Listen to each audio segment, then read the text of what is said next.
ጰራቅሊጦስ የግሪክ ቃል ሲሆን ከሦስቱ አካላት አንዱን እግዚአብሔር መንፈስ ቅዱስን የሚገልጽ ትርጉሙም የሚያጸና፣ የሚያነጻ፣ የሚያጽናና፣ የሚያረጋጋ ማለት ነው። ደግሞም ጰራቅሊጦስ ማለት ምስጢር የሚገልጽ ይቅር ባይና ደስታን የሚሰጥ ማለት ነው። በመንፈስ ቅዱስ የምትመራው ቅድስት ቤተ ክርስቲያን በመንፈስ ቅዱስ ጸጋ ተመልታ ለሰው ልጆች ሁሉ እውነተኛ የክርስቶስን ወንጌል መስበክ የጀመረችበት ቀን ነውና ታላቁ አባት ቅዱስ ዮሐንስ አፈወርቅ በዓለ ጰራቅሊጦስን የቤተ ክርስቲያን የልደት ቀን ሲል ጠርቶታል። ከቅዱሳን ሐዋርያት የሚበዙት ከጌታችን ከኢየሱስ ክርስቶስ ሞት በኋላ አይሁድን ፈርተው ይሸሹ ነበር። ሙሉ በሙሉ ከፍርሃታቸው ሳይላቀቁም ጌታችን መድኃኒታችን ኢየሱስ ክርስቶስ ከእነርሱ ተለይቶ እንደሚያርግ ሲነግራቸው አዘኑ። ለተልእኮ የጠራቸው ዓለምን በወንጌል ብርሃን እንዲያበሩ የመረጣቸው ጌታችን ግን ለድካማቸው አሳልፎ አልሰጣቸውም። ከትንሣኤው በኋላ እስከ ዕርገቱ ለ40 ቀናት እየተገለጠላቸው እምነታቸውን አጸናላቸው። ቅዱስ ቃሉንም አስተማራቸው። ለሐዲስ ኪዳን ቤተ ክርስቲያንም መሠረት የሆነ መንፈሳዊ ሥርዓትን አሳያቸው። ስለ ስሙ መከራን ለመቀበል እንዲጸኑ የሚያጸና መንፈስ ቅዱስ ያስፈልጋቸው ነበርና በቅዱስ ሉቃስ ወንጌል ምዕራፍ 24 ቁጥር 49 እንደተገለጸው እኔ የአባቴን ተስፋ ለእናንተ ልካለሁ፣ እናንተ ግን ከአርያም ኃይልን እስክትለብሱ ድረስ በኢየሩሳሌም ከተማ ተቀመጡ በማለት ተስፋ ሰጣቸው። ይህም ተስፋ አስቀድሞ በነቢያት የተነገረ ነው። ቅዱሳን ሐዋርያት በጽርሐ ጽዮን ተሰብስበው ሳሉ መንፈስ ቅዱስ በእሳት አምሳል ወርዶ ሰማያዊ ሀብትን ዕውቀትንና ጸጋን አድሏቸዋል። መንፈስ ቅዱስ ከወረደላቸው በኋላም በአእምሮ ጎልምሰዋል፣ ቆራጦች፣ ጽኑዓን ሆነዋል። ለስብከተ ወንጌል የሚፋጠኑበትንና ለሰማዕትነት የሚዘጋጁበትን ልቡናም ታድለዋል።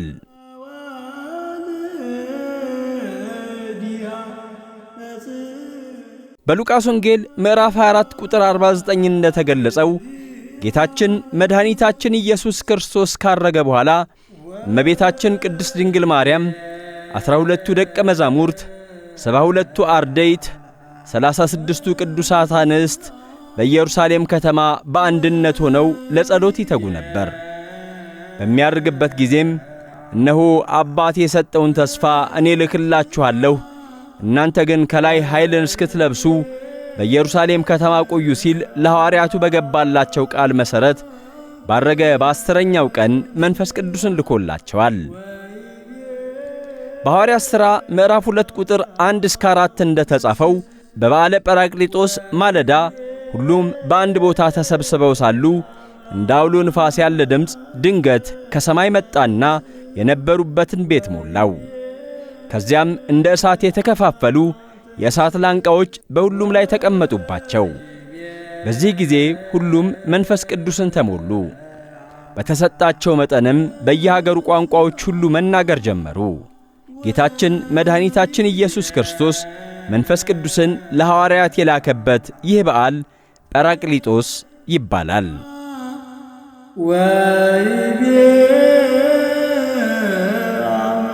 ጌታችን ከሙታን ተለይቶ ከተነሳ ከ50ኛው ካረገ ከ10ኛው ቀን ጀምሮ እስከሚቀጥለው እሁድ ድረስ ያለው ወቅትም ዘመነ ጰራቅሊጦስ ተብሎ የሚጠራ ሲሆን ይህ በዓል ካህናተ ኦሪት አስራቱን፣ በኩራቱን፣ ቀዳሚያቱን ይቀበሉ ነበርና በብሉይ ኪዳን በዓለ ሰዊት ይባል ነበር። በበዓለ ጰራቅሊጦስም ቅዱሳን ሐዋርያት መንፈስ ቅዱስን ተቀብለውበታልና በበዓለ ሰዊት ምትክ በዓለ ጰራቅሊጦስ ተብሏል። የበዓለ ትንሣኤ መነሻው የአይሁድ የፋሲካ በዓል ማለትም እስራኤል ከግብፅ ባርነት የዳኑበት የመታሰቢያ በዓል እንደሆነው ሁሉ በዓለ ጰራቅሊጦስም መነሻው ይኸው የአይሁድ የፋሲካ በዓል ነው።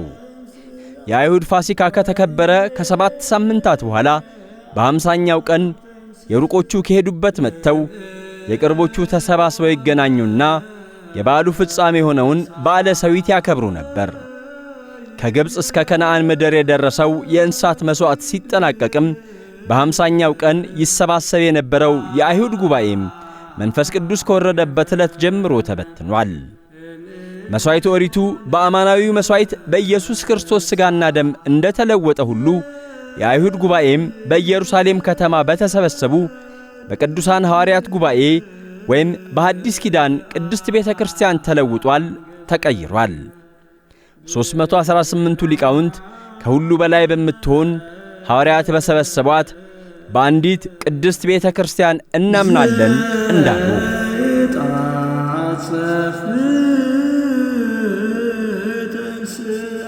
ቅዱሳን ሐዋርያት በጽርሐ ጽዮን ተሰብስበው ሳሉ መንፈስ ቅዱስ በእሳት አምሳል ወርዶ ሰማያዊ ሀብትን ዕውቀትንና ጸጋን አድሏቸዋል። መንፈስ ቅዱስ ከወረደላቸው በኋላም በአእምሮ ጎልምሰዋል፣ ቆራጦች ጽኑዓን ሆነዋል። ለስብከተ ወንጌል የሚፋጠኑበትንና ለሰማዕትነት የሚዘጋጁበትን ልቡና ታድለዋል።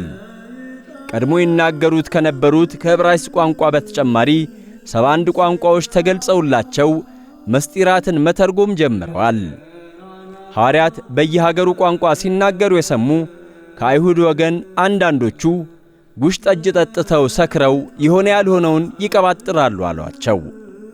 ቅዱስ ጴጥሮስ ይህንን ሐሳባቸውን በመንፈስ ቅዱስ አውቆ ሰክረዋል የምትሉ እናንተ እንደምትጠረጥሩት አይደለም፣ ጊዜው ማለዳ ሰዓቱም ገና 3 ሰዓት ነውና፣ ዳሩ ግን በነቢዩ በኢዩኤል ከዚህ በኋላ እንዲህ ይሆናል፣ መንፈሴን በሥጋ ለባሽ ሁሉ ላይ ያፈሳለሁ፣ ወንዶችና ሴቶች ልጆቻችሁም ትንቢትን ይናገራሉ ተብሎ የተነገረው ትንቢት ይፈጸም ዘንድ ይህንን ድንቅ ተአምር ያደረገው እናንተ የሰቀላችሁት ኢየሱስ ክርስቶስ ነው በማለት አሰምቶ ተናገረ። ቅዱሳን ሐዋርያት ኢየሱስ ክርስቶስ ነቢያት ትንቢትን የተናገሩለት ምሳሌ መሰሉለት አምላክ ወልደ አምላክ መሆኑን ከሙታን ተለይቶ መነሳቱን ማረጉንና ዳግም በክብር በምስጋና መጥቶ በሕያዋንና በሙታን ላይ የሚፈርድ መሆኑን በአይሁድ ፊት አሰምቶ ተናገረ።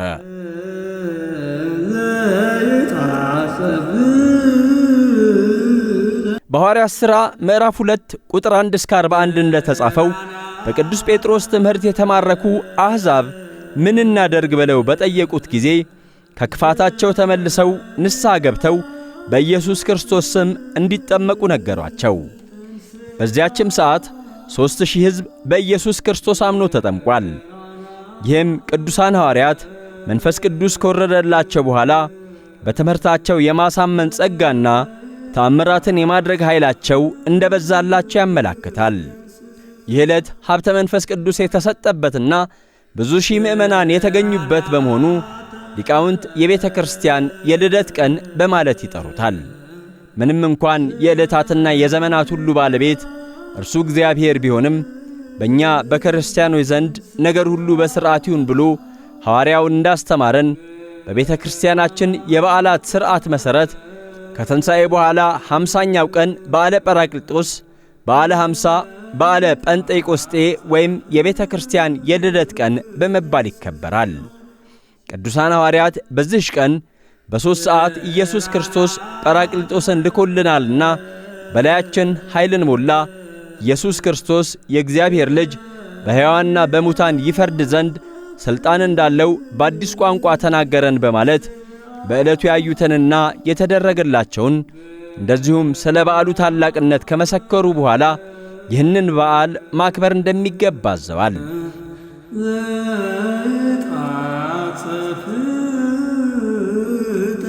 ቅድስት በምትሆን በጽርሐ ጽዮን በሐዋርያት ላይ የወረደው መንፈስ ቅዱስ በሁላችንም ላይ ይደር።